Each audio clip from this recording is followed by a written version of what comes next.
जिस किसी ने भी क्रिकेट के ये मैचेस देखे होंगे उसे जिंदगी में कभी हार्ट अटैक नहीं आ सकता, क्योंकि ये मैचेस किसी हार्ट अटैक से कम नहीं थे। नंबर 6, साल 2020 में इंडिया और न्यूजीलैंड के बीच एक T20 मैच खेला गया। इस मैच में इंडिया ने पहले बैटिंग करी और 20 ओवर में 5 विकेट्स खोकर 179 रन बना दिए, लेकिन चेस करने आई न्यूजीलैंड ने भी इंडिया के बराबरी स्कोर बनाया, यानी कि 179, और इसके चलते ये मैच टाई हो गया। और अब हमें एक जबरदस्त सुपर ओवर ड्रामा देखने को मिलने वाला था। सुपर ओवर में पहले न्यूजीलैंड बैटिंग करती है और इंडिया के लिए ओवर डालने आते हैं जसप्रीत बुमराह, लेकिन मार्टिन गप्टिल और केन विलियमसन की जोड़ी ने इस सुपर ओवर में 17 रन जड़ दिए, जो कि सुपर ओवर के हिसाब से एक विनिंग टोटल था। इंडिया के लिए सुपर ओवर खेलने आए राहुल और रोहित शर्मा, और बॉलिंग डालने के लिए टिम साउदी। और सुपर ओवर की पहली बॉल में रोहित शर्मा को लगभग वापस पेविलियन भेज ही दिया था, क्योंकि रोहित शर्मा 2 रन के लिए भागे, जबकि वहां दूसरा रन था ही नहीं। फील्डर ने थ्रो भी बिल्कुल सही किया, लेकिन कीपर बॉल को पकड़ नहीं पाया, नहीं तो रोहित शर्मा फ्रेम में भी नहीं होते। पहली बॉल में जीवनदान मिलने के बाद रोहित ने अगली बॉल पर सिंगल ले लिया और स्ट्राइक पर आ गए राहुल ने अपनी पहली बॉल पर ही चौका जड़ दिया और फिर सिंगल लेकर वापस रोहित शर्मा को स्ट्राइक पर भेज दिया। और अब चाहिए थे 2 गेंदों में 10 रन, यानी एक भी बॉल छूट जाती तो मैच वहीं खत्म हो जाता। लेकिन रोहित को हिटमैन ऐसे थोड़ी ना कहा जाता है। रोहित ने लास्ट की 2 गेंदों में 2 छक्के जड़ दिए और इंडिया ने सुपर ओवर के साथ इस मैच को भी जीत लिया।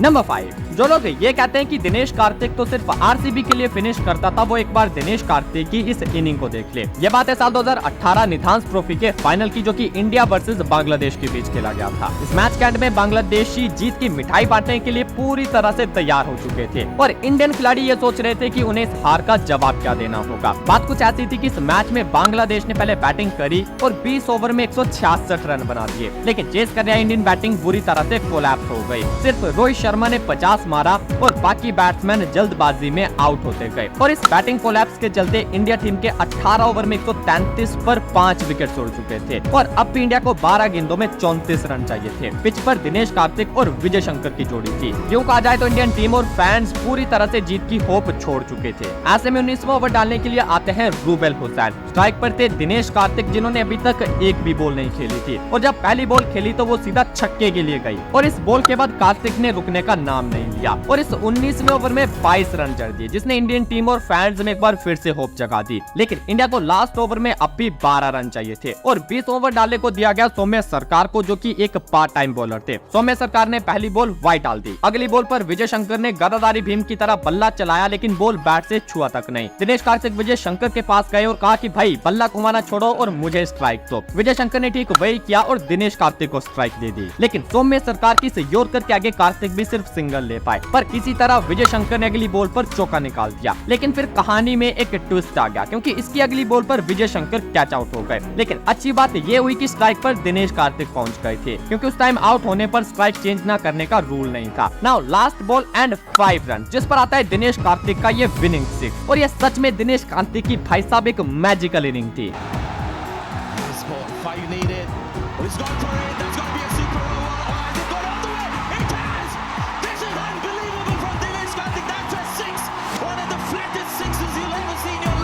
नंबर 4, इंडिया वर्सेस पाकिस्तान के आज तक मैंने जितने भी मैचेस देखे, ये मैच उस लिस्ट में टॉप पर है। इस मैच में आपको कई सारे हाई वोल्टेज मोमेंट्स देखने को मिलेंगे, लाइक मैच का पलड़ा एकदम से बदल जाना, खिलाड़ियों में हीट ऑफ द मोमेंट्स में हुई लड़ाइयां, फैंस के इमोशंस, प्लेयर्स का ईगो और celebration, and at the end last ball finish. ये मैच किसी थ्रिलर मूवी से कम नहीं था, और ये मैच है एशिया कप 2010 का। इंडिया वर्सेस पाकिस्तान का ये मैच श्रीलंका के डैम्बुला स्टेडियम में खेला गया। पाकिस्तान ने टॉस जीता और फैसला किया बैटिंग करने का। ओपनर्स ने स्लो लेकिन संभली हुई शुरुआत करी और पहली विकेट के लिए 71 रन जोड़ दिए, जब हरभजन सिंह ने इमरान फाराद को स्लिप में आउट किया। इसके बाद सलमान बट और शोएब मलिक के बीच भी अच्छी पार्टनरशिप हुई और पाकिस्तान की दूसरी विकेट गिरी 144 के स्कोर पर, और सिर्फ 2 रन के बाद पाकिस्तान की तीसरी विकेट भी गिर गई, जब जडेजा के सैफर्ट ने सलमान बट को 74 पर रन आउट कर दिया। इसके बाद पाकिस्तान के बाकी खिलाड़ी ज्यादा देर तक ग्राउंड पर टिक नहीं पाए और एक के बाद एक आउट होते चले गए, लेकिन शाहिद अफरीदी के ताबड़तोड़ 32 रन और कमरान अकमल की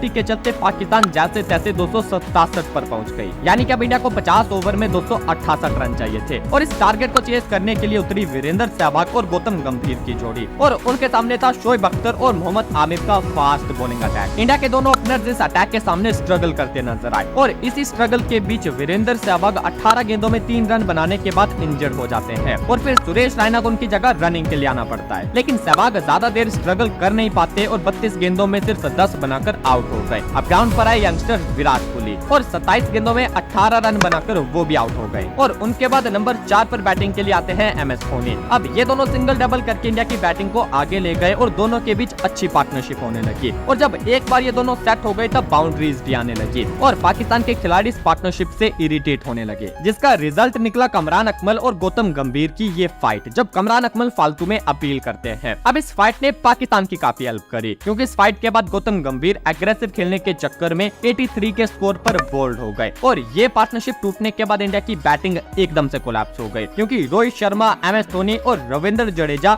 ये तीनों सिर्फ 40 रन के अंदर आउट हो गए। अब इंडिया के 219 पर 6 विकेट उड़ चुके थे और जीत के लिए चाहिए थे 29 गेंदों में 49 रन। लेकिन दिक्कत ये थी कि इंडिया का सिर्फ एक प्रॉपर बैट्समैन क्रीज पर था जो कि सुरेश रैना थे और उनका साथ दे रहे थे हरभजन सिंह। बट इस मोमेंट पर भी रैना ने मैच को डीप ले जाने की जगह अटैकिंग इंटेंस से बैटिंग करी और भज्जी ने भी शोएब अख्तर को ये छक्का मारकर रैना का साथ दिया और इस काउंटर अटैक के चलते इंडिया जीत के करीब पहुंच गई थी क्योंकि लास्ट 12 गेंदों में सिर्फ 16 रन चाहिए थे। सेकंड लास्ट ओवर डालने आए शोएब अख्तर और इस ओवर में आ गए 9 रन और ओवर खत्म होने के बाद अख्तर ने भज्जी को स्लेजिंग शुरू कर दी। ये मामला इतना ज्यादा गर्मा गया कि इन दोनों ने पंजाबी में एक दूसरे को खूब गालियां बकी। Now cut to final over. Mohammad Amir की 6 गेंदें और बचे थे 7 रन और इस ओवर की दूसरी बॉल पर सुरेश रैना स्ट्राइक के चक्कर में रन आउट हो गए। अब 4 गेंदें और 6 रन। स्ट्राइक पर थे प्रवीण कुमार जो कि अपनी पहली बॉल पर 2 रन के लिए भाग गए और अगली बॉल पर प्रवीण कुमार ने सिंगल लेकर भज्जी को स्ट्राइक पर ला दिया। अब 2 गेंदों में चाहिए थे 3 run and Bhajji finish off in style क्योंकि आमिर की बॉल पर भज्जी ने छक्का मारकर इंडिया को यह मैच जितवा दिया था।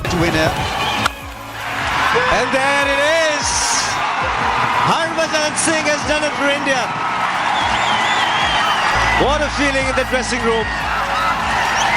और मैच के बाद जो उनका सेलिब्रेशन था वो तो भाई और भी ज्यादा थ्रिलर था। एक शेर की तरह चौड़ी छाती करके भज्जी शोएब अख्तर को बोलते हैं और अख्तर भी उन्हें बाहर जाने के लिए कहते हैं। भाई सच बताऊं तो ये मैच अपनी high intensity, ups and down और इमोशंस के लिए हमेशा टॉप पर रहेगा। नंबर 3 अगेन हम एक और इंडिया वर्सेस पाकिस्तान का मैच देखेंगे जिसने लास्ट ओवर तक सस्पेंस बना कर रखा। कभी लग रहा था कि इंडिया जीत जाएगी और कभी लग रहा था पाकिस्तान। ये मैच है 2014 एशिया कप का जो कि मीरपुर में खेला गया। इंडिया ने पहले बैटिंग करी और 50 ओवर में 245 रन बना दिए जिसमें रोहित शर्मा, अंबाती रायडू और जडेजा की 50s आती हैं। अब चेस की बारी आई जिसमें पाकिस्तान के ओपनर्स ने ताबड़तोड़ शुरुआत करी और पहले विकेट के लिए 11 ओवर में 71 रन जोड़ दिए और ये पहली विकेट ली अश्विन ने। इस विकेट के बाद अश्विन और मिश्रा जी की जोड़ी का जादू चला और 113 पर पाकिस्तान के 4 खिलाड़ी आउट हो गए। अब क्रीज पर थी मोहम्मद हफीज और शोएब मकसूद की जोड़ी और इन दोनों ने इस ओडीआई मैच को टेस्ट की तरह खेलना शुरू कर दिया। हालांकि इन दोनों की पार्टनरशिप अच्छी हुई लेकिन ये दोनों काफी ज्यादा डॉट गेंदें खेल गए। मोहम्मद हफीज ने 117 गेंदों में 75 रन बनाए और शोएब मकसूद ने 53 गेंदें ली 38 रन बनाने के लिए। लेकिन फिर भी इस पार्टनरशिप ने पाकिस्तान को मैच में बराबरी पर ला दिया था। जब ये दोनों आउट हुए तब पाकिस्तान का स्कोर 6 विकेट पर 203 रन हो चुका था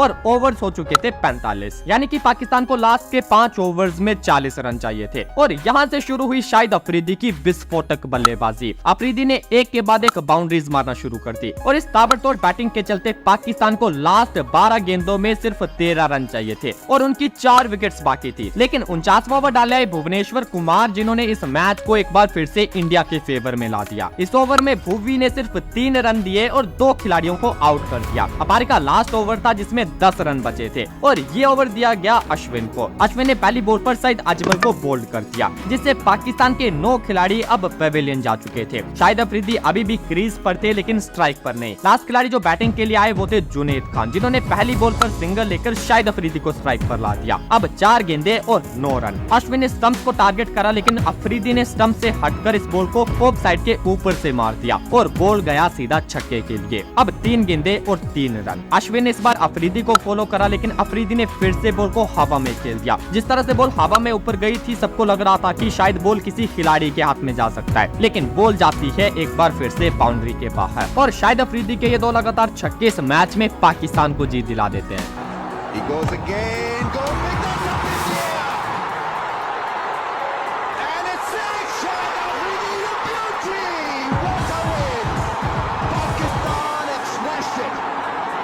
नंबर 2, ये एक ऐसा मैच था जिसने हर एक क्रिकेट फैन को इमोशनल कर दिया था। भले आप किसी भी टीम को फॉलो करते होंगे, लेकिन ये मैच आपके अंदर भी एक इमोशन को ट्रिगर जरूर करेगा। 2015 वर्ल्ड कप का first semifinal, New Zealand versus south Africa. South Africa पहले बैटिंग करती है पर शुरुआत अच्छी नहीं रहती, लेकिन फैफ और कैप्टन डिविलियर्स के बीच हुई 100 रन की पार्टनरशिप स्कोर को काफी आगे ले गई। लेकिन बीच में बारिश शुरू हो गई, जिसकी वजह से 50 ओवर का ये मैच 43 ओवर्स का कर दिया गया और एंड में डेविड मिलर के 18 गेंदों में 49 रन ने साउथ अफ्रीका का स्कोर 43 ओवर में 281 पहुंचा दिया। अब क्योंकि साउथ अफ्रीका के डेथ ओवर्स कट गए थे, तो डकवर्थ लुइस के अकॉर्डिंग साउथ अफ्रीका के स्कोर में एक्स्ट्रा रन ऐड किए गए और न्यूजीलैंड को 43 ओवर्स में अब 281 की जगह 298 रन का टारगेट चेज करना था। इस रन चेज की शुरुआत ब्रैंडन मैकलम ने बैस बॉल तरीके से करी और सिर्फ 6 ओवर में पहली विकेट के लिए 71 रन की पार्टनरशिप कर दी। पहली विकेट मैकलम की गिरी, जिन्होंने सिर्फ 26 गेंदों में 59 रन बना दिए थे। मैकलम के बाद विलियमसन भी सिर्फ 6 रन बनाकर आउट हो जाते हैं। फिर इसके बाद मार्टिन गप्टिल और रोस टेलर के बीच एक छोटी सी साझेदारी हुई, लेकिन ये दोनों भी एक साथ आउट हो गए और न्यूजीलैंड का स्कोर 149 पर 4 विकेट हो गया। बट फिर यहाँ से हुई कोरी एंडरसन और ग्रांट एलियट के बीच 100 रनों की पार्टनरशिप, जो कि न्यूजीलैंड को इस मैच में आगे ले गई। और जब कोरी एंडरसन आउट हुए, तब न्यूजीलैंड का स्कोर हो चुका था 38 ओवर में 252। Now cut to final over. New Zealand को चाहिए थे 6 गेंदों में 12 रन। ओवर था डेल स्टेन का और बैटिंग पर थे ग्रांट एलियट और डैनियल विटोरी। अब इस लास्ट ओवर से पहले इस मैच में कुछ ऐसी गलतियां हुई, जिसकी वजह से साउथ अफ्रीका इस जीते हुए मैच में पिछड़ गई। पहली गलती कोरी एंडरसन का रनआउट, जो कि एबी डिविलियर्स ने मिस कर दिया। 32वें ओवर में ग्रांट एलियट के शॉट पर कोरी एंडरसन रन के लिए भाग गए, लेकिन बॉल फील्डर के हाथ में था और कोरी एंडरसन को आधी पिच से वापस जाना पड़ा। फील्डर ने परफेक्टली थ्रो किया, लेकिन एबी डिविलियर्स बॉल पिक नहीं कर पाते और बिना बॉल के स्टंप्स उड़ा देते हैं। और इस मोमेंट पर कोरी एंडरसन सिर्फ 33 के स्कोर पर थे और जब एंडरसन आउट हुए तब उनका स्कोर था 58। सेकंड मिस्टेक है ग्रांट एलियट का मिस्ड रन आउट। जब 40वें ओवर में एलियट 2 रन के लिए भागे, तो विकेट कीपर क्विंटन डिकॉक से ये रन आउट मिस हो गया। अब तीसरी और सबसे बड़ी गलती ग्रांट एलियट का ये कैच, जब 7 गेंदों में 14 रन चाहिए थे और इस आसान से कैच को 2 खिलाड़ियों ने पकड़ने की कोशिश करी, लेकिन पकड़ कोई नहीं पाया। अब इन गलतियों का नुकसान ये हुआ कि न्यूजीलैंड इस मैच को जीत गई। सेकंड लास्ट बॉल पर ग्रांट एलियट ने यह छक्का मारकर न्यूजीलैंड को फाइनल में पहुंचा दिया। Elliott on strike. Elliott hits it up into the grandstand, and New Zealand are in the World Cup final. Grant Elliott, Superman. But हारने के बाद जिस तरह ग्राउंड में साउथ अफ्रीकन खिलाड़ियों के इमोशंस बाहर आए थे, उसने हर क्रिकेट फैन को इमोशनल कर दिया था। नंबर 1, अक्सर MS धोनी, हार्दिक पांड्या और एबी डिविलियर्स जैसे खिलाड़ियों को बेस्ट फिनिशर कहा जाता है, लेकिन देखा जाए तो असली मायने में क्रिकेट हिस्ट्री का बेस्ट फिनिशर विराट कोहली है। अगर विश्वास नहीं होता तो इस वीडियो में जाकर देख लो। कोहली ने ऐसे ऐसे मैचेस फिनिश किए हैं जो कि शुरुआत में टोटली वन साइडेड लग रहे थे। And subscribe.